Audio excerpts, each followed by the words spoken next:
And it's supposed to give one side this advantage. And if the other side doesn't have it, then you're going to just be decimated on the battlefield. All players, low down, active, bullseye, 1327. Put tactical.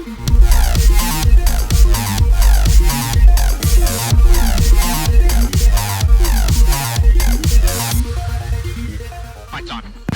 We're live. Today we're talking about drones in Ukraine. And I know what you're thinking. Everyone's been talking about drones in Ukraine. So I wanted to go out and find an expert's brain to pick.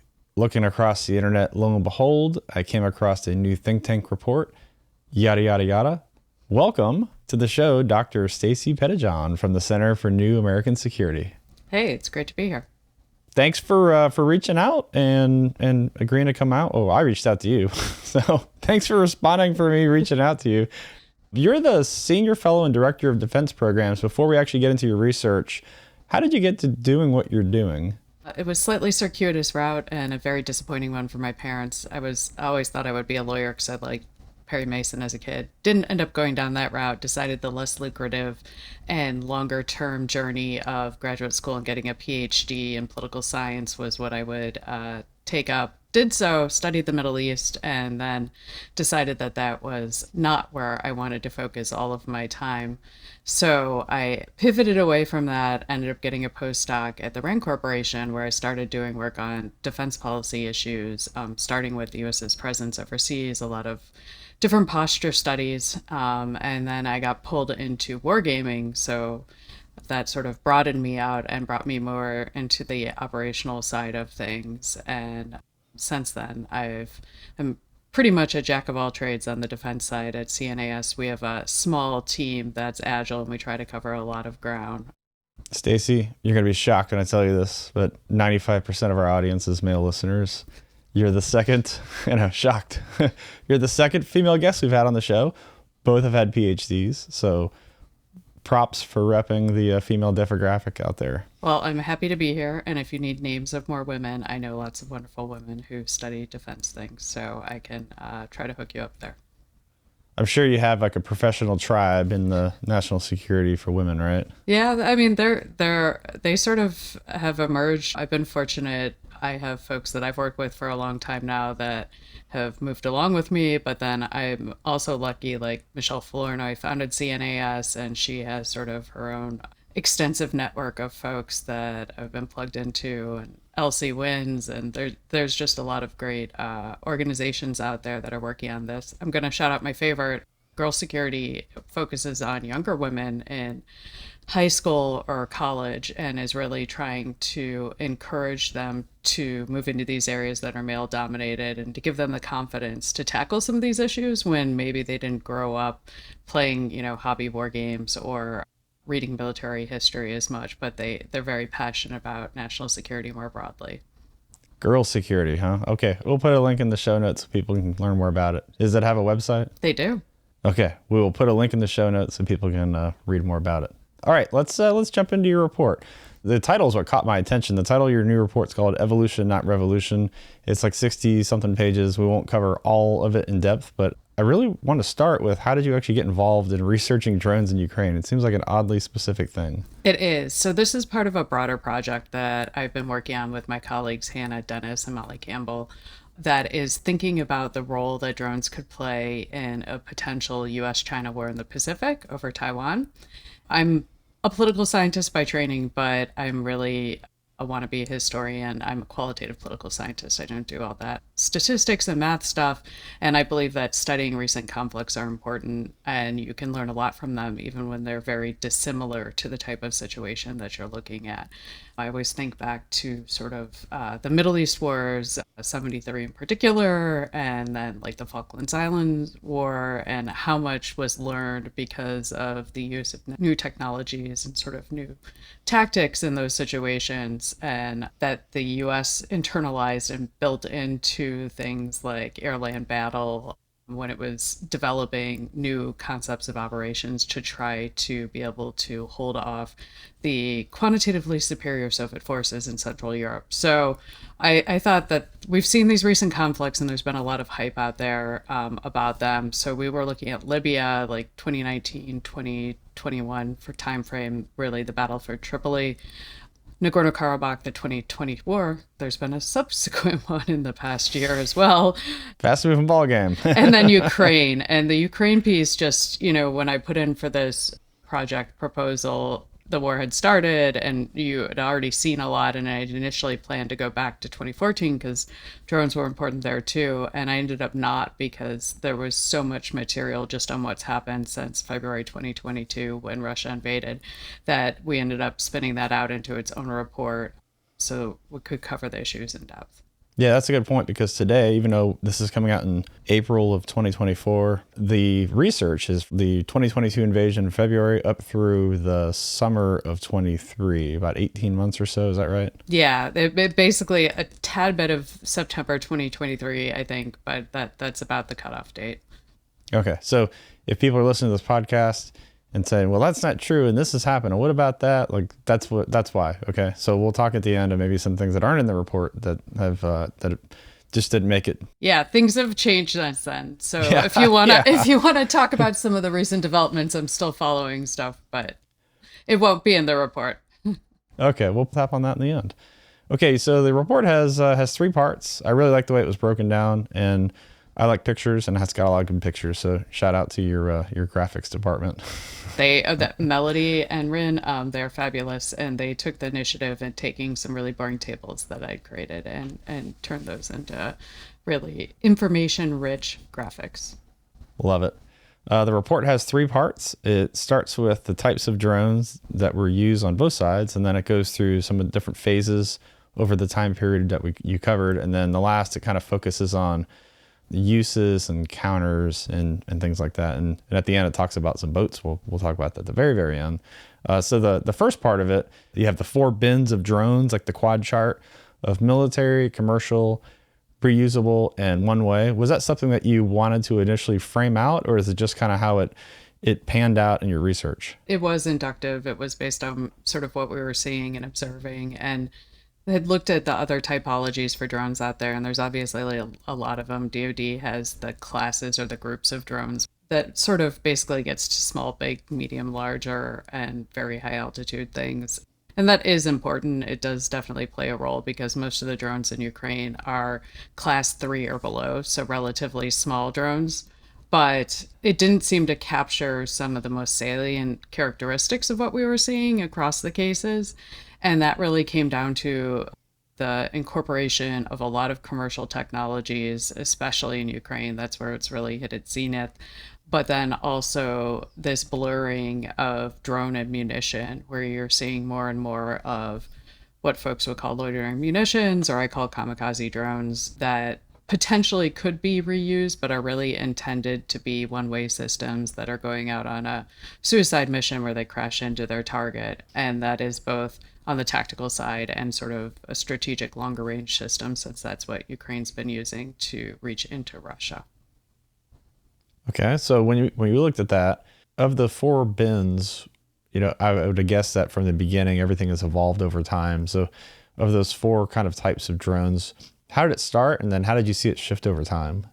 So it started with Ukraine using a lot of commercial or commercially derived drones that they had created in the intervening years since the invasion in 2014 of the Donbass and Crimea. And Russia had a large inventory of military drones, some quadcopter types, but mostly fixed wing ones that were attached to their ground forces and were a part of what they call their reconnaissance strike complex, really hooked up to their artillery and their ground-based fires and providing targeting support for them. The Russians, like many things early in the war, didn't employ most of their drones and certainly didn't employ them well. They also did not employ their air defenses and their electronic warfare systems in the first week or so of the conflict, and then sort of gradually over the next several weeks, they changed their rules of engagement and began to operate in a manner that was more defensible.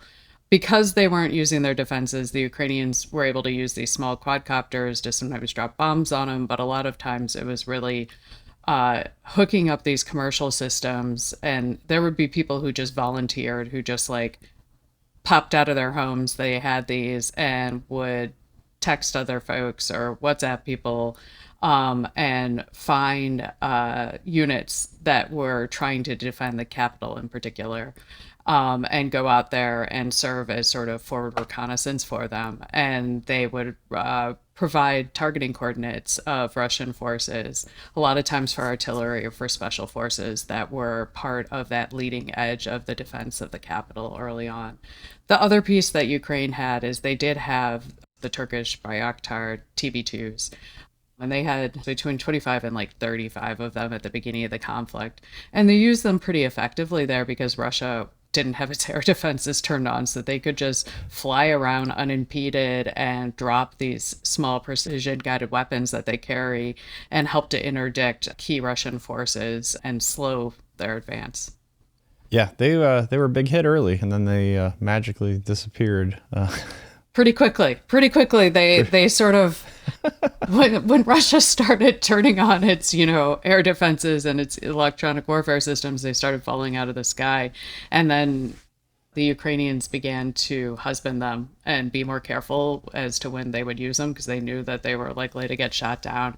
And sort of their last hurrah, it was in the spring of 2022 with some of the battles over Snake Island, where they ended up being able to be employed there rather effectively because the Ukrainians had used their anti-ship cruise missiles to push back the Russian fleet already. They sank the Moskva, the flagship of the Black Sea Fleet, and then there weren't as dense of air defenses over the island. There were some systems that were on the island, but they were kind of sitting ducks because it's a really small feature and not that large. And the TB-2s were able to get in there and actually conduct some seed and also interdict some of the resupply of the island.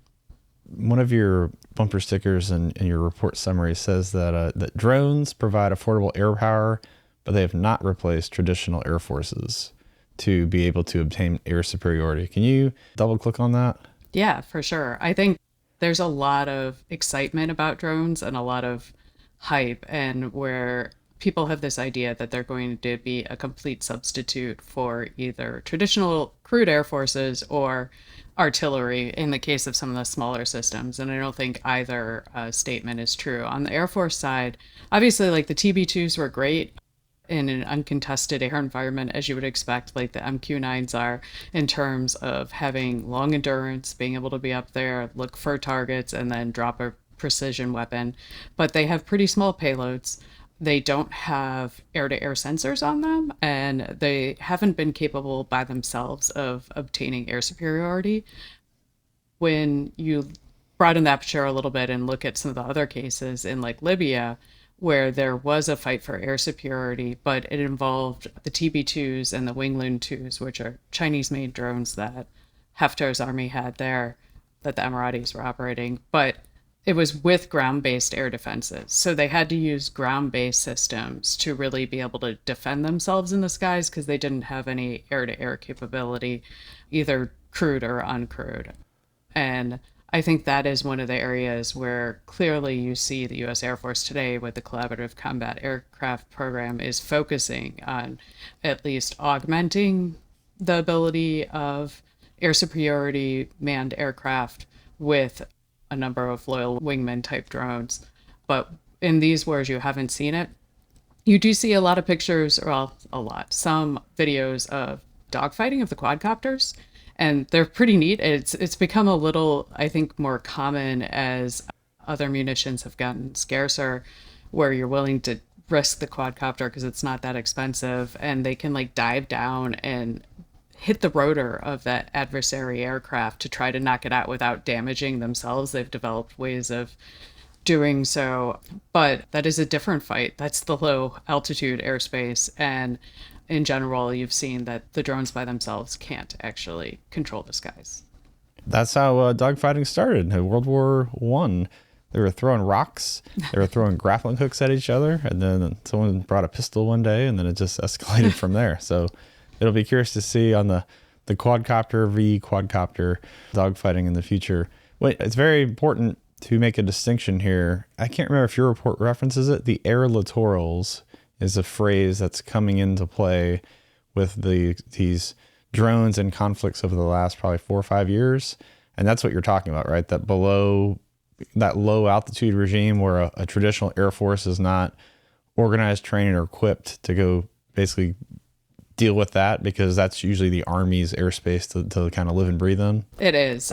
I didn't use the word air littoral. I have tried to avoid adopting TRADOC or futures terms, which sometimes I don't think are as intuitive as they would like them to be. But I think there is something going on there where the Army has to think about that, or the Air Force has to adopt that mission. But this gets to these perennial sort of friction points between the two services about air defense and aircraft and who owns what, because, that, as you well know, the Air Force has been trying for ages to get the Army to invest more heavily in cruise missile defense and air-based defense in various forms, and they've really dragged their feet on that, and now are realizing that that was a huge error, as we've seen in the war in Ukraine, and trying to accelerate some of those short-range air defense programs with IFPC-2 and stuff like that. Yeah, we could have a whole episode just on that. We talked. When a few minutes ago, you were rattling off 3 or 4 things. I'm like, God, these are all great episode topics. We'll have to maybe revisit some of these in the future. For the Army versus Air Force, real quick, and you and I were talking before, in Afghanistan, Iraq, even just working together is hard. In Afghanistan, there was a thing called a coordination altitude, and that was the altitude where below that, all the Army helicopters could do what they want in their own frequencies without talking to the Air Force. And then the Air Force would have to stay above that altitude, and they could be on their own frequencies, fighting their own war, doing their thing. And then when the Air Force had to go into the Army's airspace, whether physically flying in it or dropping a weapon through the airspace to hit something on the ground, they had to actually switch over to the Army aviation frequencies to make sure to deconflict the helicopters. So they operate completely separate. And I don't think most people would come away with that mindset of when you see like this massive, superpower coming through. We have the Army, it's awesome. The Air Force is awesome. Clearly they work together. Like, well, sort of. Kind of. Sometimes. I led, on another tangent, multi-domain operations games ACC did with TRADOC some years ago now. And one of the biggest points of contention was the FISL and airspace control, and who was going to be authorized to call in different types of fires, whether they were from the air or the ground. And sadly, I don't think a joint all-domain command and control or all-domain operations has gone far enough in terms of actually resolving how you would have that rapid sort of actual collaboration instead of simply deconfliction and operating in different areas. And certainly in Ukraine, they don't have that. Ukraine doesn't really have an air force anymore to speak of. And Russia is very much and has always been a military that has emphasized deconfliction rather than sort of tight integration between air power and ground forces. Yeah, that's a good point. Speaking of tangents, I was seeing a readout of one of these wargamings from the Army when they were looking at multi-domain battle, probably 10 years ago now, and they're in the Pentagon briefing the Air Force. And they're talking about long-range fires and long-range this and long-range that. I'm like, well, can you quantify what you mean? Because when we say long-range and you say long-range, it might not be the same thing. Yeah, they're like multiple decimal places off. Like, oh, yeah, we're talking thousands of miles. You're talking about tens of miles.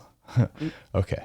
Different perspectives for sure. Yeah, different perspective. You what is it? You stand where you sit, or you sit where you stand, however the saying goes. Definitely. Okay, so why evolution and not revolution? That's the title of the report. That's really what hooked me on it to get me to read through it. But why, if someone wants the tweet level summary, why evolution, not revolution? Right now, the transformations that you're seeing in Ukraine have been really at a tactical level. And they're still very human driven, which is, I think, limited the scalability of it. So that's why I would say it's an evolution. You're still seeing sort of similar types of operations, and this is beginning to change. So I'm skeptical, but not totally dismissive of the fact that in the future technology could more dramatically change things, especially as autonomy becomes more advanced and integrated into some of these systems. But right now, tons of small quadcopters, tons of small first-person view drones, which have been pretty extraordinary new tool in an infantryman's toolkit in terms of being able to reach out farther than they could with an anti-tank missile or without relying on an artillery unit, but it's still really limited in the area, and you're not seeing all of the information sort of synthesized and actually processed together. So I think the effects have been more evolutionary. And what you do see is that it's really hard to go on the offensive on the ground, that any forces that end up concentrating end up being viewed by the other side, which has time to sort of, well, given where they've been now, they can move reinforcements there and they can stop them. And then they reach out with one of the tools that they have, either artillery, anti-tank weapons. Russians have more recently been using glide bombs again, or the FPV drones, and fight each other. But you haven't seen either side gain a decisive advantage that has been enduring, and that has sort of ended up negating old ways of fighting. Right now, a lot of the drones are doing things that humans used to do. They're like spotters for artillery units, and it's great that it's not a human who's out there. And in many respects, I think the drone has advantages over a person, but it's still similar to what we've seen in the past. How many drones on average? I've seen conflicting reports, somewhere 20 to 50,000 drones a month that Ukraine is going through. Is that somewhere in the ballpark? I thought Rusi said 10,000, and that seemed really high to me. That's a lot per month. But they're really talking about like the quadcopters, and when you add in the FPV drones now, those are basically like mortars almost. They're using them like a munition. So I'm sure the numbers are quite high, but I don't think that they would be quite as high as that 10,000 a month, just because at a certain point they would be having trouble sourcing even the commercial ones. Yeah. And like you said, most of them are quadcopters, the FPV, the first person view ones. Those are the ones you see on social media. They make for a great, Instagram reels, but they're may or may not be, turning the tide, but it's definitely part of their IO campaign. So those videos are making it online for a reason. They definitely are. And I think they're really important, and it's different, right? Right now, if you were to take the American Army and throw them in the field and have these tiny little, extremely fast drones come crashing in, coming after you, they would have a hard time figuring out what to do immediately. That is not something we plan for and train for that right at this point in time. But the FPVs, like the larger drones haven't replaced manned aircraft, the FPVs haven't replaced artillery, which just has so much more potency. Every artillery shell has so much more fire or power than what an FPV can carry, which is a couple kilograms in terms of the payload. And you can't mass fires in the same way, have the same sort of volume of fire, since howitzers can fire, at a more sustained, pretty rapid rate. And the FPVs are still limited in terms of their ability to operate in the same area because their radio control signals interfere with each other. So that, those are definitely limitations, in addition to the fact that they're just extremely short range and have a short battery life because they're flying so quickly. They expend all their energy in one big sprint, and then they're sort of done for. On the artillery, I want to say there's something like 50 to 70,000 artillery shells a month being shot by Ukraine. I think Russia's probably about the same. Actually, no, I did see a recent thing. It's like 5-1 difference. Yeah. So the number of artillery versus the number of drones is not even in the same ballpark. There's a clip of General Rainey from Army Futures talking about it at a think tank piece or some kind of breakfast about 6 months ago. The UAVs dropping grenades is eye candy on Twitter, but HE-155 is still the big killer. Yeah, I do think the Ukrainians are using the FPVs because they don't have an alternative, right? They have shell hunger right now. They are definitely suffering from a shortage of ammunition because the US hasn't passed the supplemental. So the FPVs have become a stopgap measure, not because they're as good as the artillery, but because they're available and they're really, really cheap. Like $400, I've heard, as low as $350. And you can just strap whatever sort of munition you have onto it, the individual units to it. It's seems like an incredibly risky sort of endeavor, but they're going for it and using them more out of desperation, though they are a good substitute and I think have been able to complement other capabilities that they have. But artillery still is definitely dominant. If you assume that there's, just for this discussion, there's 10,000 drones a month on Ukraine's side that are being used, ignoring the supplemental and the starvation of artillery, back when they had the artillery, what percentage do you think of those drones were being used for artillery spotting? I think a huge percentage of them were. Like 90%, something like that?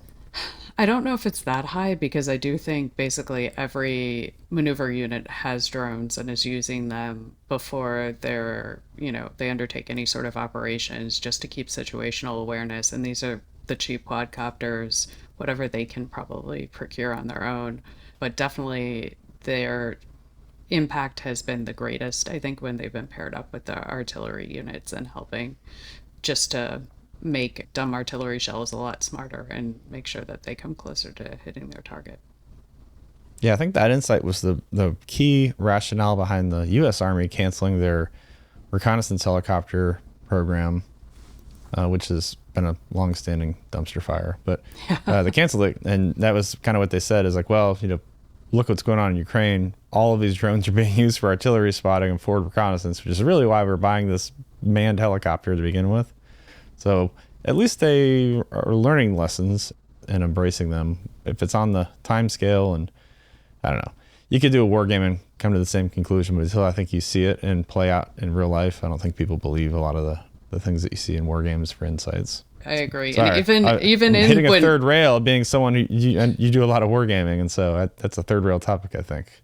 But even when people see it, there's U.S. military personnel rightly are some of the best and most skilled, highly trained operators in the world, and they look and it's like, no, we wouldn't do it that way. We would do it better. But I don't think they understand just sort of how many little drones are on the battlefield and how the sheer number of them is going to create problems unless you have a lot of defensive systems, and probably defensive systems that are capable of taking down multiple drones at the same time.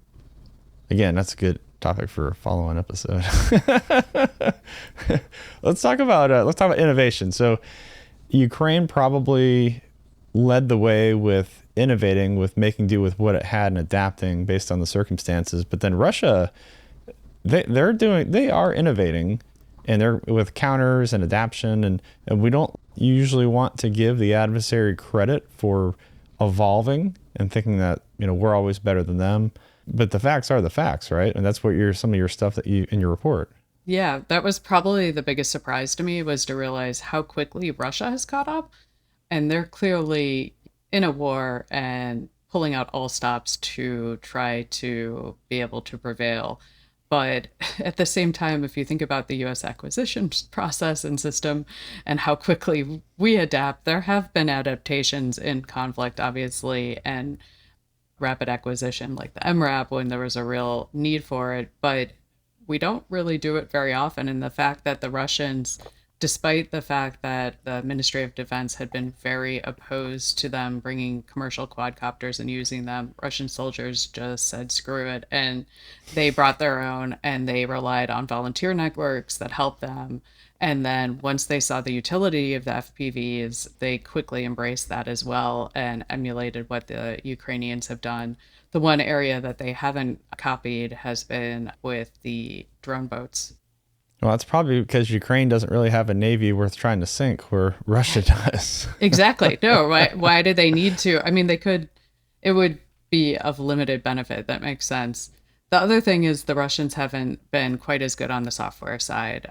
One of the areas where Ukraine has been able to actually maintain advantage is some of the software that they've developed that from commercially available sources to sort of link up some of the systems that they have. And Russia's not quite as nimble. So in the past, not just your report, but really from now backwards, I mean, it's been over 2 years now. So over the past 2 years, I'd say the war in Ukraine has definitely accelerated the proliferation and of drone technology, adaption, and tactics. Probably compressed a generation of evolution into 24 months or so.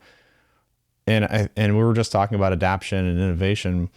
But remember, the title of the report, just for everyone who's tracking, was evolution, not revolution. So can you explain why you categorize that as evolution instead of revolution? It really comes down to the fact that it has not permeated every aspect of sort of the military organizations. It's starting to on the Ukrainian side. They established a service for drones, which I'm sort of two minds on. I don't think they have a problem with procuring and prioritizing drones. They recognize how important they are. So a service might actually stovepipe them when they've been most useful on the battlefield when linked up to other capabilities. But really, to have a full-scale military revolution in affairs, which is somewhat academic, you need to change your organization, you need to change your doctrine, you need to change the way that you structure your forces. I think we're seeing hints of that, but it's still limited. And then it's supposed to give one side this advantage. And if the other side doesn't have it, then you're going to just be decimated on the battlefield. And right now, both sides, because it's been commercially derived, have really been able to keep up with each other. So I think right now, if we see another conflict where it's just when it's one-sided, it's just having, air power without any defenses and having precision guided air power with some of these weapons that they're dropping, that's pretty effective, right? But that's been shown to be effective for a long time, and that's not, to me, something fundamentally different than what we've seen before. You have an uncrewed system up there doing it, but it's still controlled by a human on the other side. And that's the other big fact right now. It's very human intensive. None of the drones in Ukraine are machine to machine talking to each other. There's no autonomous collaboration when you think about swarming techniques.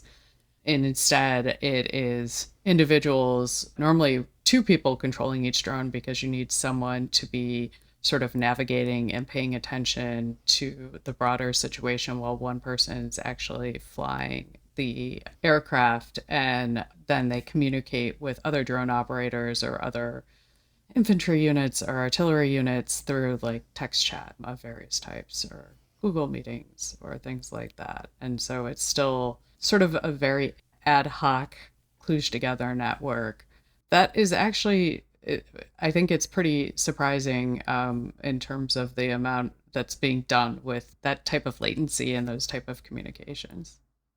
Yeah, they're definitely doing a lot with a little. And I guess many people will be surprised, and based you were just talking about your research, the software, to speak, like autonomy, auto target recognition, algorithms like that have not really made its way into the conflict yet, and it's been 2 years. Why do you think that is? That is an area where Russia has proven to just be inadequate. They've been investing in autonomy for a while, and a lot of their systems that supposedly have autonomous modes have underperformed.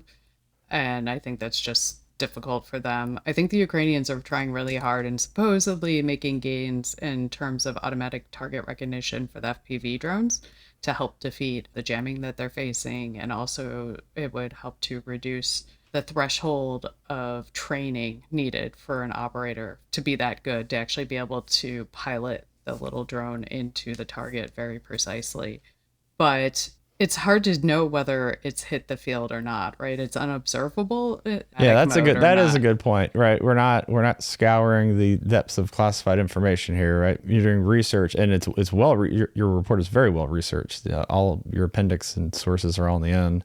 But it is based on stuff that is available. Yeah. And obviously you wouldn't want to disclose things that would put any advantage at risk. No, definitely not. And it was just all open source research. Right now you hear competing claims. Oh, it's AI. And there's been some political science research recently that when something, that is software driven by machine learning or artificial intelligence at first appears, it's considered AI because it's very foreign. But then as you get accustomed to it and you become comfortable with it and you trust it, then it's just automated, right? And it's seen differently.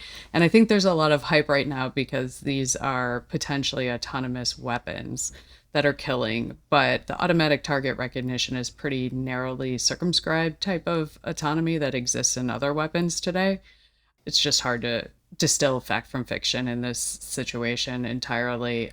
I think autonomy has been used for sort of mundane things. A lot of the quadcopters have like, anti-crash technology, which is really useful and form of autonomy, but it's more benign. It's not the actual find, fix, track, engage decision all on their own. I do think they'll probably get it, at least the automatic target recognition at the end for terminal guidance, but I think it's challenging in that environment where there's so much clutter on the ground, so many efforts to deceive each other and defeat each other with ad hoc defenses. Oh yeah. That I would think developing automatic target recognition for, say, the maritime drones, the drone boats, would be more useful and easier. Yeah, let's talk about drone boats. You want to talk about drone boats? Sure.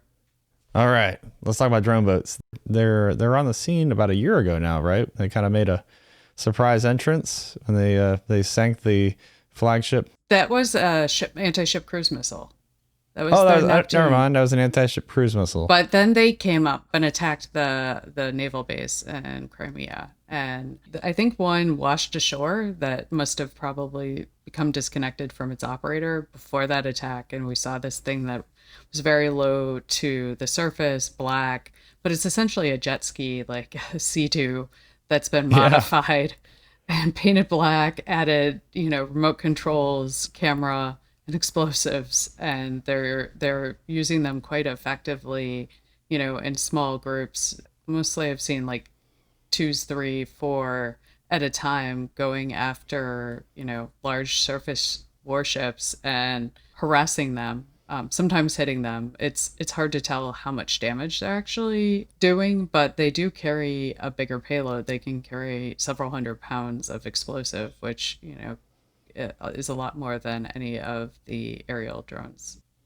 There's definitely a psychological effect. And I remember, and it's still an issue, but for the past 15 years, every time the U.S. Navy would sail in the Middle East, they're always worried about getting too close to the Iranian territorial waters. And then you have their FAC and FIAC type boats, which just swarms of them that could potentially attack an aircraft carrier. And it's a little bit like you saw playing out on land. Like the quadcopters have just a distributed mass that is addressing your adversary in a way that they had not anticipated. So the counter systems aren't really in place to deal with that. And you see some of the footage in the first person cameras off of these drone boats where you just see a machine gun just breaking the water trying to get a lucky hit to stop it before it could potentially hit the ship.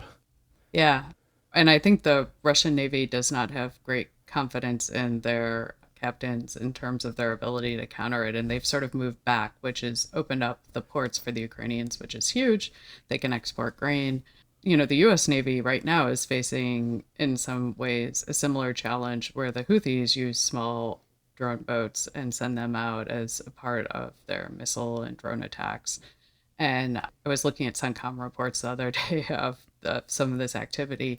And it sounds like oftentimes it's actually aircraft that go out and interdict these boats before they get close. So they're being able to observe them, and they're getting enough warning that you have some of the carrier air wing up, and they're engaging them. It's like Top Gun style, right? And the first one, right? You got to send. That's how Top Gun opens, right? 250 miles out, sir. 250 miles. Get him out of here. Yeah. They're getting too close to ships. Yeah, the most recent drone boat I saw was called the Sea Baby, which was a very terrible name for something because it's really big. And to your point about some of these drone boats, like this one it carried 2,000 pounds of explosives, could go 50 miles an hour, and had a 600-mile range, which was the entire span of the Black Sea. So these are not, hobbyists. They've evolved a lot from the Sea-Doo variants that we were talking about before. Yeah, the Ukrainians have gone all in on this. They created a special unit that is just on the drone boats, and they've been developing a bunch of different variants. Some of them even look like they're military-grade USVs. But it's sort of similar to what they've done in the air with the long-range strategic strikes, where, one of the recent attacks that happened was a Cessna that flew in, and I can't remember what it hit. It hit the Russian drone factory. Yeah, it hit the Shahed factory. That was great. And before that, they had hit the airborne warning and early control aircraft factory. Is it the AT-50? I don't know if that's right. Yeah, I can't remember. But they've gone after these pretty surgical type of strikes with targets that they're hoping to hurt Russian military production. Yeah, they're doing strategic interdiction using Cessnas that are unmanned, basically. Which Yep. is, I mean, that's where we're at in the war, I guess. Adaption. We'll add command and control, autonomy, ATR, and then maybe then we'll see revolution, not evolution. Yeah, it could happen. I think it will happen eventually. I just think that there's part of the reason that I felt that it was needed to weigh in on this debate is there's an overemphasis on technology as a silver bullet and being able to Oh, provide yeah. one side with a decisive advantage, and recognizing that there are all these human elements to the war, and then figuring out how you employ these new technologies with existing systems is sort of the real trick, I think. And then just coming up with entirely new things that are just not what anyone expected is interesting, and certainly transforming the battlefield. But I still, right now, it's been pretty tactically. Yeah, and you touched on it in the very beginning. I want to close with this. This report was originally part of another report that was spun off because you had so much data. What is the larger report that this kind of feeds into? The larger report is right now called Swarming the Strait. So we have the 3 case studies that I mentioned: Libya, Nagorno-Karabakh, and Ukraine. We have a condensed version in there. Also, my colleague Molly Campbell developed a data set. She built out drone proliferation.